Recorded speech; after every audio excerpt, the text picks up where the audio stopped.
तो फ्रेंड्स, आज हम डिस्कस करने जाने वाले हैं rotator cuff injury and shoulder replacement के बारे में। इनके सिम्टम्स जानेंगे, इनकी सर्जरीज के बारे में जानेंगे और इनके फिजियोथेरेपी एंड रिहैबिलिटेशन के बारे में जानेंगे। तो पहले आइए जानते हैं रोटेटर कफ इंजरी क्या है। तो डॉक्टर हिमांशु पटेल हमें बताएंगे और हमारी क्वेरी सॉल्व करेंगे। सो डॉक्टर हिमांशु, आप हमको लेमन टर्म में रोटेटर कफ इंजरी समझा दीजिए कि वो क्या होता है और क्या सिम्टम्स होते हैं जिससे पेशेंट को ये पता चले। बेसिकली रोटेटर कफ जो मसल्स होते हैं वो हमारे शोल्डर जॉइंट के इर्द गिर्द होते हैं। वो बेसिकली 4 मसल्स होते हैं जिसमें subscapularis, supraspinatus, infraspinatus and teres minor muscles होते हैं। तो वो चारों शोल्डर जॉइंट को कवर अप करते हैं। जब भी रोटेटर कफ इंजरी होती है तो इनमें से 1 या 2 या 3 या कई बार चारों मसल के टियर हो सकते हैं। ठीक है, तो जिन पेशेंट में रोटेटर कफ टियर होता है उन पेशेंट्स को शोल्डर की मूवमेंट में दिक्कत होती है, जैसे कि forward flexion, abduction, internal rotation, उसमें दिक्कत रहती है। तो वो पेशेंट्स को हम एमआरआई की एडवाइस करते हैं और साथ में एक्सरे ऑफ शोल्डर जॉइंट की एडवाइस करते हैं।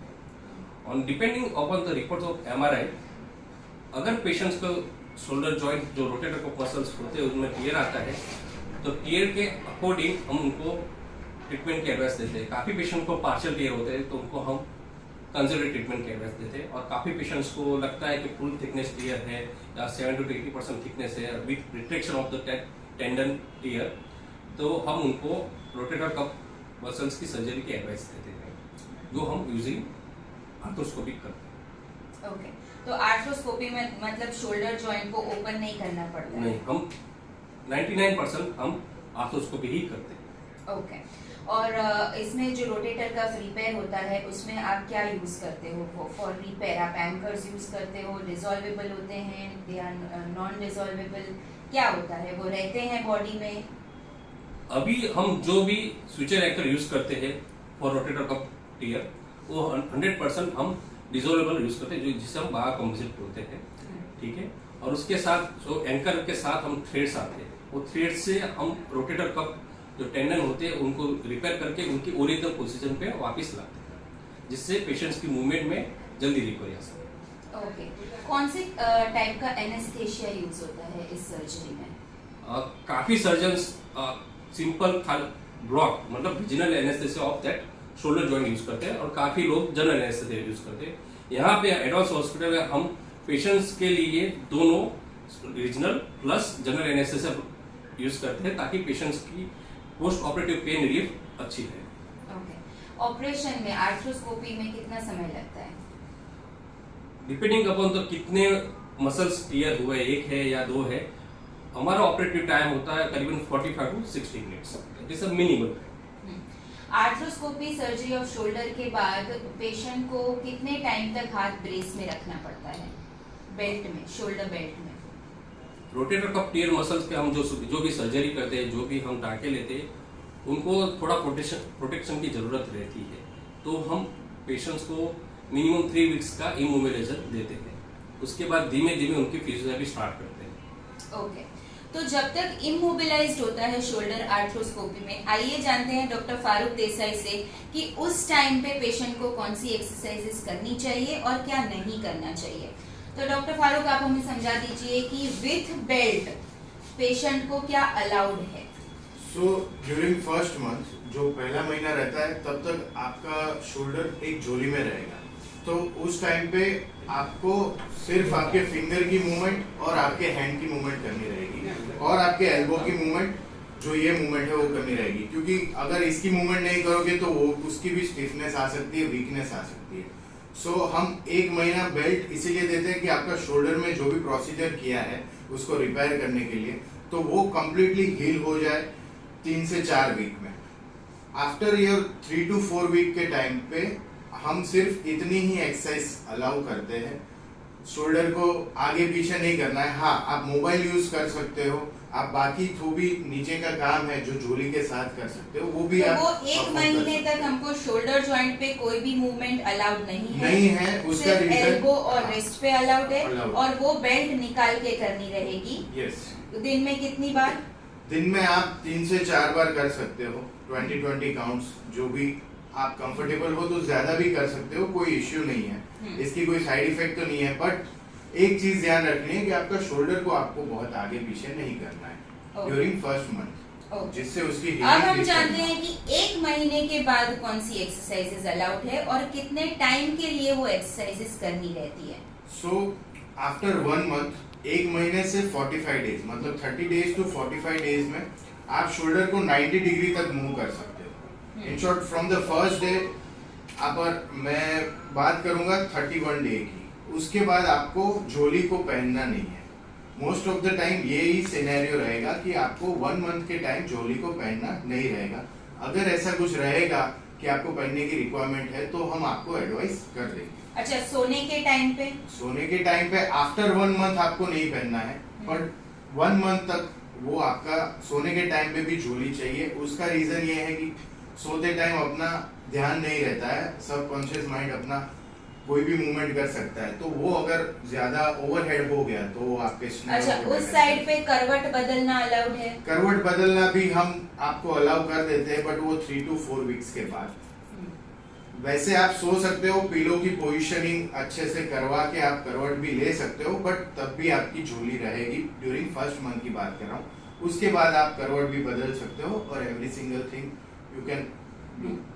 तो डॉक्टर फारूक, आप हमें बता सकते हैं कि 31st डे टू 45 डेज तक हम कौन सी एक्सरसाइज करेंगे? सबसे पहले फ्रॉम 31st टू डे, जब भी आप एक्सरसाइज शुरू करेंगे तभी आपको सबसे पहले पेंडुलर एक्सरसाइज करना रहेगा, जिसमें अगर आपका ऑपरेटेड शोल्डर राइट है तो आप लेफ्ट शोल्डर से कोई ऐसा टेका ले लेंगे और आप हाथ को आगे पीछे करेंगे, हाथ को अंदर बाहर करेंगे और हाथ को रोटेशन और उल्टा रोटेशन।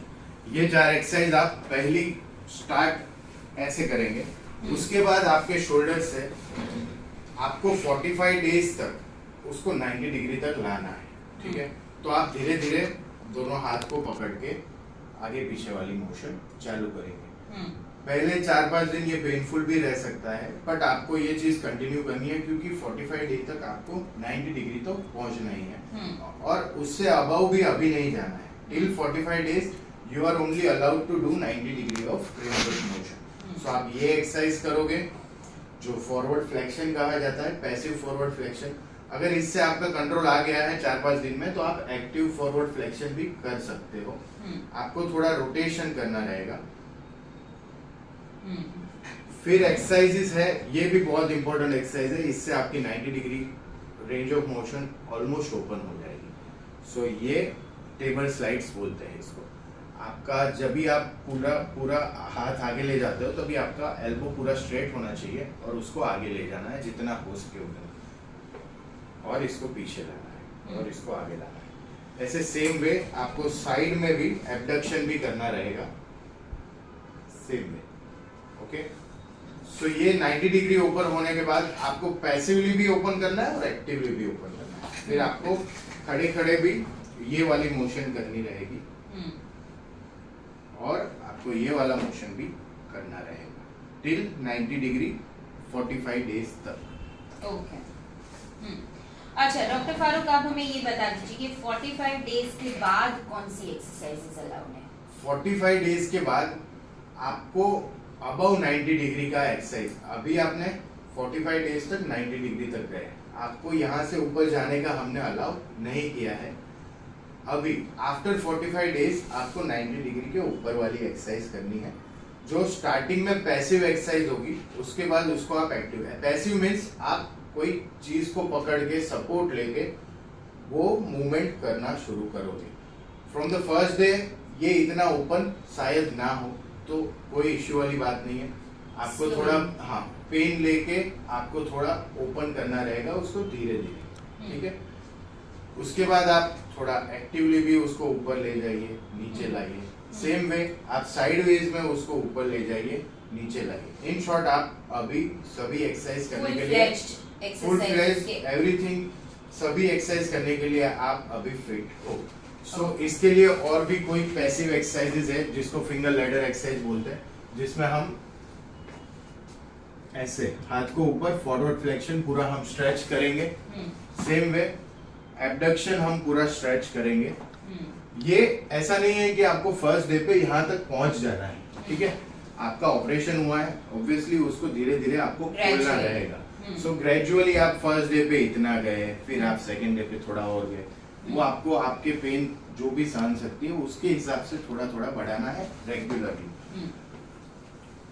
इसके बाद और भी कई सारी एक्सरसाइज है जिससे शोल्डर की ताकत बढ़ाने के लिए भी, ये तो हुई। तो जैसे कि शोल्डर की ताकत बढ़ाने का क्या क्राइटेरिया है कि एक बार रेंज ऑफ मोशन पूरी आ जाए उसके बाद पेशेंट को स्ट्रेंथनिंग स्टार्ट करना चाहिए? आइडियली आपका range of motion above 90 degree हो जाए, मतलब आपका 45 to 60 डेज हो गए, तब तक आपका रेंज ऑफ मोशन में भी 90 to 120 तक पहुंच जाएगा।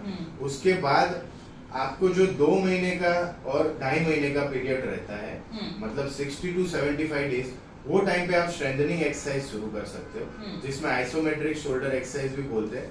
And there is other exercise, Theraband exercise, elastic band exercises. कोई वेट कफ के साथ 500 ग्राम से आप शुरू कर सकते हो। वैसे भी आप सेम ही जो भी एक्सरसाइज हमने बताई, only we have 6 motions, okay, shoulder joint में, जो ये फॉरवर्ड फ्लेक्शन है, एबडक्शन है and there is a rotation, okay. So ये एक्सरसाइज जो है वो आपको धीरे धीरे बढ़ानी है विथ वेट्स, विथ थेराबैंड एक इलास्टिक बैंड होता है। सो वो सबके साथ आप उसको करके उसका रेंज ऑफ मोशन और स्ट्रेंथ को धीरे धीरे ग्रेजुअली बढ़ाना रहेगा। Okay, according to you doctor Farooq, patient को एक रजिस्टर्ड फिजियोथेरेपिस्ट के पास कौन से दिन से एक्सरसाइज स्टार्ट करनी चाहिए? अगर आप 90 डिग्री वाली जो मैंने 1 मंथ to 45 डेज में करने का बोला, अगर वो आप अपने आप कर पाते हो तो आपको 45 डेज के बाद एक रजिस्टर्ड फिजियोथेरेपिस्ट को बुलाना चाहिए, जिससे आपकी उसके बाद कोई गलती ना हो और आपको कोई और इंजरी ना हो जाए, और आप बहुत ही अच्छे से वो सब एक्सरसाइज करो जिससे आपकी रिकवरी जल्दी आए। ओके, सो फ्रेंड्स, हमने देखा कि आरसीआर जैसे रोटेटर कफ रिपेयर की जरूरत कब पड़ती है, रोटेटर कफ टेयर हो, इंजरी हो तो हम उसको कैसे इन्वेस्टिगेट कर सकते हैं, क्या एंकर्स होते हैं, ये सब हमने ऑर्थोपेडिक सर्जन से जाना। और फिजियोथेरेपिस्ट ने हमको बताया 30 to 45 डेज तक, अप टू 30 डेज तो पेशेंट हाथ जोली में रखेगा, 30 to 45 days gradual range of motion exercises start करते हुए पेशेंट ग्रेजुअली स्ट्रेंथनिंग तक पहुंचेगा। Thank you very much.